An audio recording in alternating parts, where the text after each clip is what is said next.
All right, hey, welcome to another episode of The Secret Is You. My name is Chris Cicchinelli, and I'm super excited about today. I mean, people, get your pen, get your piece of paper ready because, yes, she's back with us. Valerie Jacobs, Chief Growth Officer at LPK, Cincinnati, Ohio. No, this is not WKRC, not WKPO, not whatever. This is LPK. She is going to be telling us, yes, she is a trend expert, I will tell you. And we had her on a podcast earlier, actually almost a year ago, hasn't it been? I think it's been a while, yeah. Oh but my I gosh. loved it. It was my favorite thing I did that whole year. Well, I'll tell you right now, it was one of the highest views that we actually got and actually listened to inside of the Secret Is You podcast. And I will tell you one thing, you just bring so much insight. And I love being around you. You know, we just got out, just finished a 2-hour meeting, right? Yep.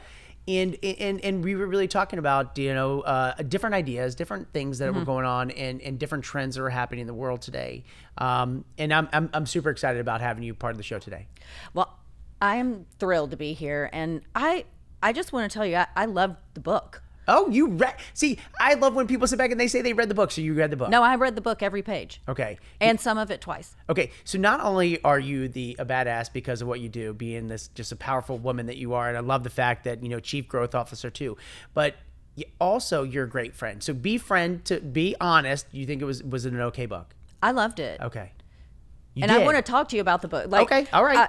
For people who may or may not be able to see, I've got my notebook in front of me. She does have a notebook. And if you're dry, I'm telling you right now, Val does not come unprepared to anything. I mean, she's always come with ideas, always certain things.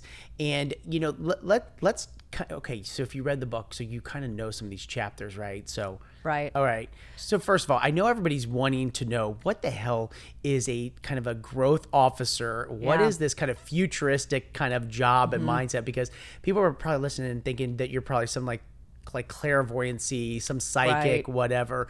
For the audience that's listening and doesn't maybe know, I don't know, give an overview. Yeah. Well, I started my career at LPK probably 15 years ago, and I built up our trend forecasting capabilities, like the training other people to do what I do. And prior to that, I had a little trend agency, which is why I think I resonate so much with your book about being an entrepreneur. And even then, I was an entrepreneur inside of another company because I really felt like the work that the company was doing, LPK is a brand and innovation consultancy, but I was always like, well, don't you need to know what people are going to be doing and thinking 3 years from now when this thing's actually going to launch?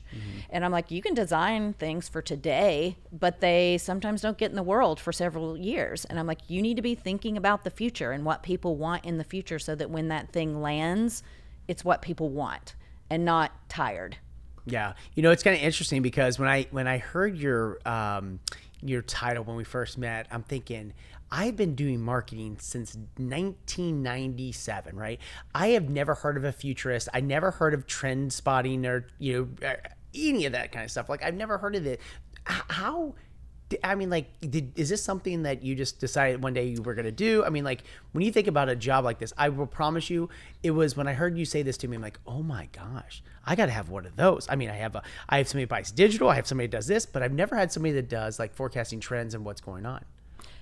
You know, there were trend forecasters and futurists in the world when I too discovered it, just so you know. Like, I didn't know. It's not like when I was 5, I was like, I have an idea. I discovered it on my journey. And it was a point you make in your book is be committed to the process, but detached from the outcome.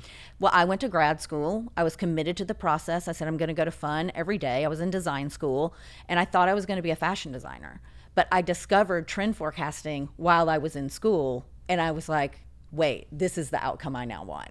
I want to be a person who thinks into the future. And I was naturally good at it. And I think you maybe don't realize this inside yourself, but you're really good at it too. And I've thought about it a lot, why you're so good at it. And I think it's because you spend so much time with the people that you work with, your consultants, your communities, and you listen to their stories, and then you connect the dots. What are those patterns? And then you know how to act on it with speed and urgency. And that's really the point. You know, the trends are the trends are the trends. You know, people can Google trends. Yeah. But the real gift is knowing how to take action on them. And I think that's what you're great at. And I think, but it's so funny because that's really, there's so many things that will indicate what's going to happen, but most people see them, but they don't really act. They don't really do. They don't really say, hey, I need to be doing this for my business, for myself. And, and I asked you kind of in the book, what was your favorite chapter? And one of your favorite chapters was chapter 5. And, only you could sell you, which I didn't know this about you. You actually created your own job. I kind of did. When I decided I was going to do this, it was just a commitment to myself, actually. And the way that I built my business, if you will, was I remember being at a cocktail party and I was really scared because I was like, I don't have a job, but people were asking me like, what do you do? I'm like, I'm a trend forecaster.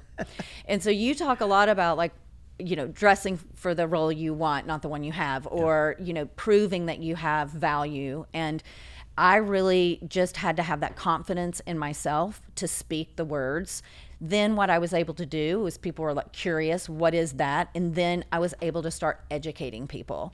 A lot like what you had to do in your story, where you were like, we had to prove, people kept wanting to prove this was a real business. So you're sort of myth busting for people, and you're saying, no, this is what this is. But it opened up that opportunity for me to sell myself and to make that compelling for people to say, oh, wait, if I don't have this in my business, I'm going to miss out on things, miss out on opportunity, miss out on revenue, miss out on growth. And so that was really how I started. So that chapter really resonated with me because I lived it too and had to just. It was when I heard you say this, and like I'm thinking about being with you when you told me, I was like, I need one of those. I need somebody that's that forward thinking, that thought process. But I could see a lot of people thinking it's very woo woo, right? And and people like really thinking that you're kind of like this voodoo magic. How can you, Valerie Jacobs, are you that smart? I mean, I have all these analysts, I have all these other people. How are you that smart? People, right? When people try to stump you. Oh, totally. Yes. I really thought about that. I resonated with that part of the book too, because, I would go into a room, I'd be presenting my information. And one, you have to balance telling people things they already know so that they're head nodding.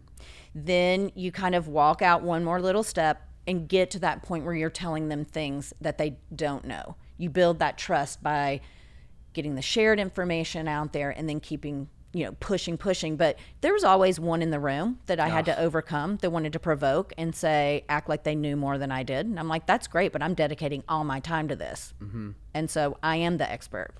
The second part would be there would always be somebody who wanted to ask the stumper question that like I didn't know. So there's always one. And I probably overcompensated a lot in the early years where I just had to have every piece of evidence, every single thing, so that I was bulletproofing myself. But I think as I grew, I became more comfortable just, embracing that person and bringing them on the journey more than trying to be defensive. It's hard because I do think that, that is a learned behavior to become like, just let it go. Just embrace that one person, because there's always that one person. I don't care what room you walk into. There's somebody that's going to think you're woo woo stuff, or how could you be that smart, or that's not going to work, or it's not a real business. Right. And I think that's, and it's so true. And I think so many people worry about in today's world, trying to please that one person or try to say, you know what? Totally. And I'm at a point where I've told our sales force, I'm like, look, don't focus on that one person, because if you have a room of 10 people and that one person's trying to challenge, there's 9 other people that are enjoying your information, enjoying what you have to say. So, but it was so hard for me to walk away because, one, you're passionate about what you do. Right? Completely. You love what you do, and you feel like, hey, I've given a lot of time, and I could see that same thing. I would try to sway that person to be on my side. Come on, you can come over here. You can believe in me. Did you ever feel like you ever had to go down that path? I actually, yes. I mean, yeah, totally. One of the things that I learned to do is say, you're totally right. So when somebody would say something and where they were like trying to be additive to my presentation or provoke me, oftentimes what I would do is flip the script on them and say, everybody in this room, if it's their colleague, go to this person. See, that person's sitting in your organization that knows all this stuff already. So I would try to be embracing, more embracing of that, or just say, having this kind of mindset always needs somebody to bulletproof you and be a provocateur. So I tried to always like embrace what that person was doing, and in a way that was very disarming to those people, and so that just would often neutralize the situation. It's so funny when you start paying people compliments, what they'll be like, oh yeah, and they'll start looking. Now they start getting a little finicky in their seats. I've seen that tons. All right, let's talk about this. So you decide, hey, I'm gonna create this job, don't really have it, but I love the fact of your kind of portfolio strategy, which is really kind of goes back to, like, I tell people all the time, like, you don't have to have all the answers up front, right? Like, no, the answer's going to come. It takes you a little bit of time, relax. But I love this. And it shows true even in what you did. Oh, when I first started, I was figuring out, did I want a real job? Did I want to start my own thing? And I didn't know, but I was going on job interviews, and I actually did not have a portfolio to take on job interviews. Mind you, I was teaching portfolio class at the time, which was very ironic also. So that was definitely a fake it till you make it moment there. But I was like, what can I do instead of sweating over a portfolio that'll be very static? So what I would do is I would go on a job interview, and the week before that interview, or however in advance, I would give myself a time allotment, a deadline, and I would make a forecast for that company as my interview. So instead of showing them all this work I used to do, I would just give them a forecast. And then at the end I would say, this was only one thing I found for you. There are 8 others. Please let me know if you'd like to know that. I freaking love it. Because you went in and you didn't show them what you did in the past, because one customer is going to be different than another customer, and what you show in a portfolio. I love the fact when, I always hire people that show me, well, here's what I've done for this company, this company, this company. Okay, great. I work at P&G. I did this thing for Chiquita. I did this thing for great, whatever. And I'm thinking, okay, that works for them, but show me something for me. I love the ones that come in and be like, I got this idea. This is what I want to showcase. And that goes to the point of knowing and doing a little background research on the people you're going to want future business from. Exactly. Why do people underestimate that type of skill set, do you think, about doing some research on your future clients, right? Before they're our clients, or the future job before it's their job? Probably out of a scarcity mindset. I think some people might even think, well, they're going to steal my ideas. Oh, yeah. For me, luckily, I always feel like I'm never scared that anyone's going to steal my idea, because I've got 5 more sitting behind it. Yeah. And I've been like, if anybody copies me or steals my idea, I'll just out idea them the next time. And so that's because I have an abundance mindset. Yeah. And I try not the scarcity mindset that I see most people operate with every day. What can be taken from me? What am I going to lose? You're like, look, if they need it more than I do, there's more. Yes. And I think that's the mindset, because your opinions aren't going to get clouded because you're thinking about how somebody's going to steal from you. You're thinking about how I'm going to help the next person, because ultimately when we do help those, we see it coming back 10 times. Also, too, I realized even early in my career, where I was training people to do what I did, I had to develop a technique that was scalable, because it's one thing to be a futurist and you're a singular entity. It's another thing to scale a business. Yeah. I had to teach other people the techniques, and I did that by teaching at the University of Cincinnati. And there were those moments I'm like, what if one of these people takes all my technique and rips me off or whatever? But no one is me. Yeah. And they'll put their own spin on it, or they won't be as good. But I just think having that generosity of sharing your wisdom, sharing your education, sharing your technique is what actually builds a business, not the other way around. It's so funny because that's really, when you get to the message of The Secret Is You, the book, right? Like, that's the whole thing. People don't understand. Like, you can see other people's businesses out there, you can copy or model or whatever, but at the end of the day, it's got to come from you. That's why we talk about making sure that you're constantly learning, you're constantly staying a student, you're constantly refining, you're improving, because really, you're right, nobody's going to be Valerie. But they might have the ideas that you create, they could use those, but they still got to deliver them. They still got to execute them.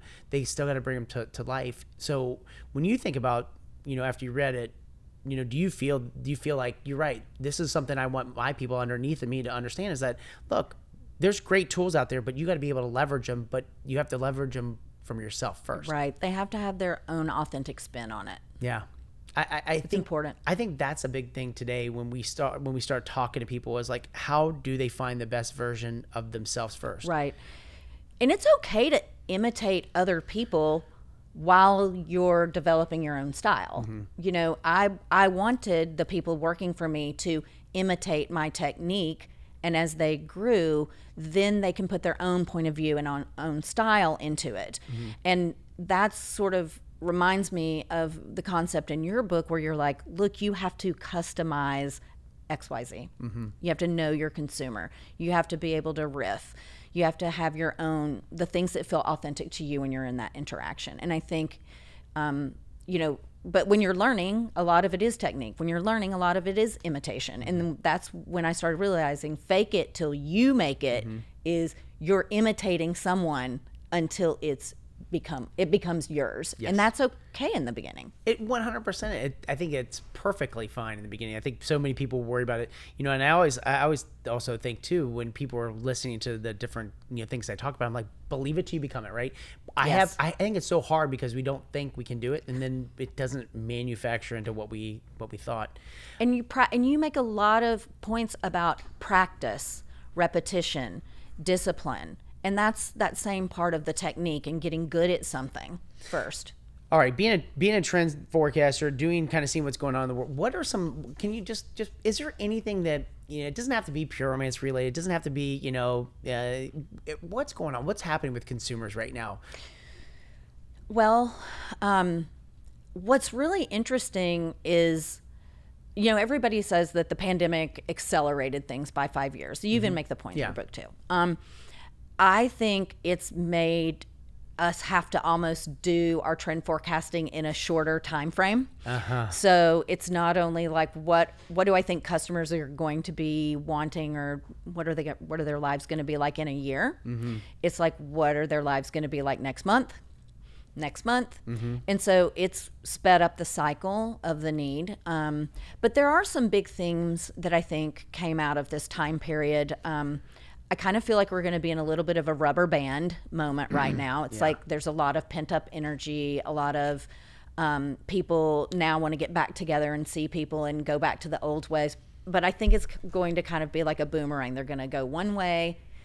They're going to expend all this energy, and then they're going to settle back down. And I think it's going to be a good thing because they're going to realize the things that they valued about that time. Yep.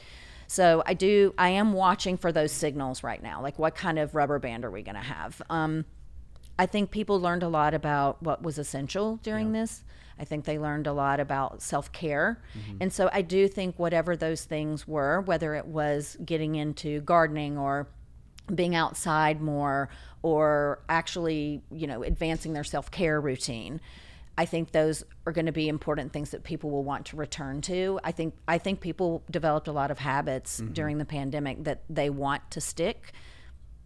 I'm one of those, because I feel like, I mean, now things are opening up. People are like, hey, can you come to this event? Can you come to that event? I'm like, you know, I think maybe I'll go to a couple, but I probably won't go to as much as I once was, because I don't value that as I once did, or I thought it was that important, because I think we tell ourselves that stuff is important, or we have to do it. And then we spent a year knowing it wasn't important. Oh, 100%. All right, let me ask you this question. If you sit back and you think about, you know, the pandemic right now, I got my sales people, you know, they're going out there, and everybody that's a CEO that's listening to this call, right? You have to sit back and think, I believe that retailers, business owners are going to have to fight really hard for attention during this period of time. I agree. And the reason is because I feel like this is college spring break right now for everybody. Everybody's like, yes, you know, you hear the vax and wax summer, you hear vax summer, you have all the stuff that's going on. How true do you think that is, that retailers, I mean, April retail was down 0.3%, right? Now, you know, you sit back and look at it. I just think money's going to be maybe spent on hospitality, you know, food, you know, all the different things that are going on. So retailers are going to have to be, but I agree with you. I don't think it's a long period of time. I think it's a rebound effect. I think they're going to go out for spring break for the time frame for this time, and then it's going to come back in. Your thoughts on that? Yeah, I agree with you. I think we're already seeing it. It's really just going to be a time of volatility. Yeah. And people are doing things a little bit differently.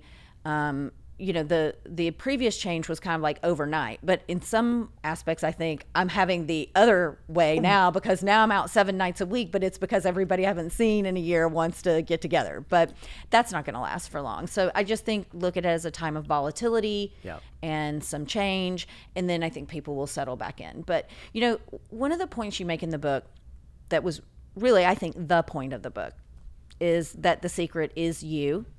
The secret is inside of you. Mm-hmm. It's an inside job. And again, what I think, when you and I work together, mm-hmm. I'm sharing big macro trends with you so that you can use them for the future of the company. And so you're thinking big picture. Yes. But there are micro trends that all entrepreneurs can harness. And that's sort of what we're talking about right now. What is the trend of the moment that you see in your business? And there are a couple ways you can find those. One, there's going to be data that you're receiving. You can look at your sales even over last week, last month, mm-hmm. last 2 months. You can see, are they going up? Are they going down? And so you can look at the data. You can also, in your business especially, you're talking to consumers all the time. You're face-to-face or virtually face-to-face with them. They're telling you things.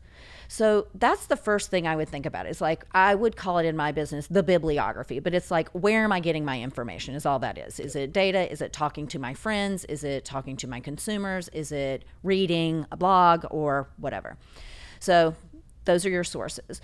All you're doing then is noticing what you notice. Mm-hmm. What's standing out here? What's different? What's changed? Then I kind of take those as all little data points, right? And you're just connecting the dots. Yeah. I heard this over here. I heard this on a podcast. I see this in my data. That's all it is. You're connecting the dots. Then you kind of look at where it's going directionally, like there's a trajectory. It's going somewhere. It was like this. Now it's this. Where do you think it's going? And then act. That's all I do. That mm-hmm. is the technique. Mm-hmm. That's it. And so you sit back and you think about this, but it's so true. These macro trends do have a lot of small micro, because that's how I do. I listen to you, and then it's like, and then I start listening to different podcasts. I listen to things. I'm like, oh my gosh, like it all goes to the top line. Everything goes up. Would you agree with that? I think you're just saying, this is why I think you're naturally good at this. And it is something you can develop inside yourself. Yeah. It's a technique. Yep. It's not woo-woo. No, it is definitely not woo-woo. And I think that's where people have to kind of get their minds wrapped around it, that they can make these changes. It is believe it, you become, and fake it, you make, whatever people are out there having to do. I love the fact that you created your own job. You create hey, here's my portfolio. You were selling yourself, which ultimately people think you were selling a portfolio or you were selling a product to somebody. Nobody buys that. I buy you. I don't buy your product, which is maybe the forecasting. I buy you because the way you're able to explain the forecasting, the way you're able to make it digestible for me, so I can act upon it. That's what I buy. And so that's the one thing I think people underestimate so much about people and mm-hmm. how they need to sell themselves. Yeah. And, in your book, you love sports. Oh, yeah. I myself am not athletic or sporty, except for the fact that I like tennis shoes and things like that. We have that in common. Which you got nice kicks on today. Funny. You have nice kicks. I will say that I do think this is a trend that will last. There will be kind of a casualization that happens. 100%. People don't want to go back to that either. And so when I rolled in today and saw Chris and I are both wearing sneakers, I'm like, there we go. There we go. Nobody's, I think I was talking to my wife the other day. She goes, you have so much of your closet that's taken up by suits. I said, I need to find a blue one, a black one, and maybe one with color. But other than that, I might not ever wear a suit again. I think that's going to be a trend. Yeah. I think, and maybe people will want to dress up and have some occasion wear. But going out to dinner is going to be an occasion now versus where it was staple or in your lifestyle, perhaps. But the sports metaphor that I would apply to my business is the one in hockey where it's like you have to skate to where the puck is going to be. Ooh. And so if I had to sum it up in a sports metaphor for Chris, That would be the one I would say, and for your audience. I freaking love that. All right, I got to ask this last question. So everybody I know that's uberly successful or been successful has a routine, right? So I have my routine, right? Mm-hmm. I get up, I go work out in the morning. Even though people always ask, do you like to get up that early? No, I don't like to get up that early. It's just part of my routine because I know if I don't do it, I don't get it in, I'm done for the day. Then I get done, I get my Starbucks, I go to get the kids breakfast. Typically, I come home, I take two of them to school. It's typically LC and Max. Then I get into the office. I'm getting through my notes of Rise and Grind at 9 o'clock, and then my day is like boom, boom, boom, stacked with different stuff. Right. And I typically, before COVID, I was on the road doing, talks or whatever. Now I'm at home at 5 o'clock. Then I have maybe a basketball practice with the kids or volleyball to do, or maybe I'm carpooling. What is your routine? Do you have a routine that you follow on a daily basis, you feel? I do. Yeah. Yes. Do you mind sharing it? Would you like to hear? Yeah, I would love to. I want to know. Yeah. I wake up 2 hours before I have to be anywhere. And that's really what sets it. If I have to be at work at 8:30, 2 hours before that. The reason is I need a lot of time to think and process my thoughts. And the way that I do that is I have for probably 20 years been journaling 3 pages longhand in a crappy notebook with a pen every day. Yeah.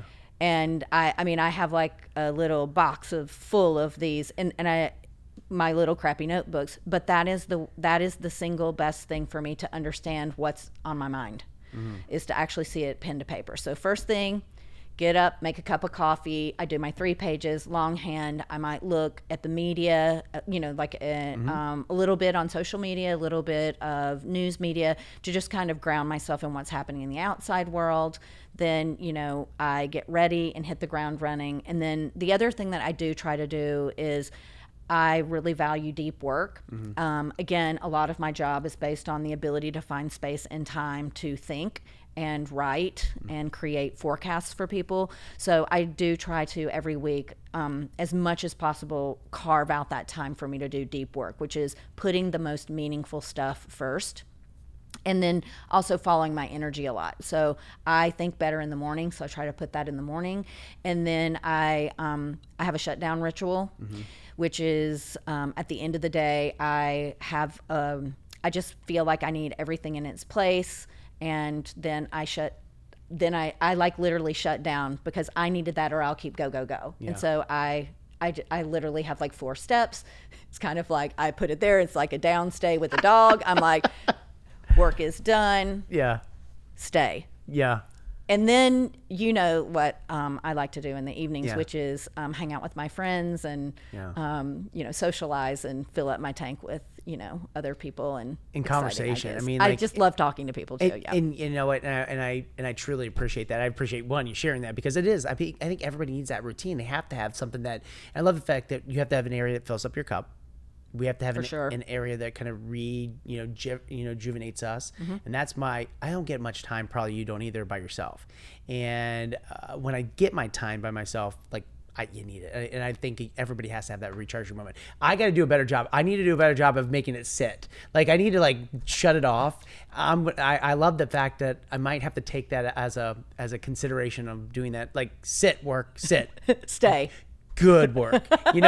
That might be my new tag for coming up. So, hey, listen, I appreciate you being here. Thank you, Chris. Because let me tell you something. You truly are a definition of success. I'm so amazed to be in such a powerful woman's, here today. Valerie Jacobs, Chief Growth Officer at LPK. Let me tell you something. Holding it down. I think everybody that is listening to this, very beneficial information. So thank you so much for sharing today. Thanks, Chris. I love being around you, and this is so fun. I would do it every day if I could. Well, listen, I think we should have Ron here every day. I don't know about you, but make sure you go subscribe, put some comments in the chat about this because I appreciate being here. Again, this is The Secret Is You. Go out there, have a great day, and remember this. You can always live life by design. Don't live somebody else's default. Have a great day, everybody.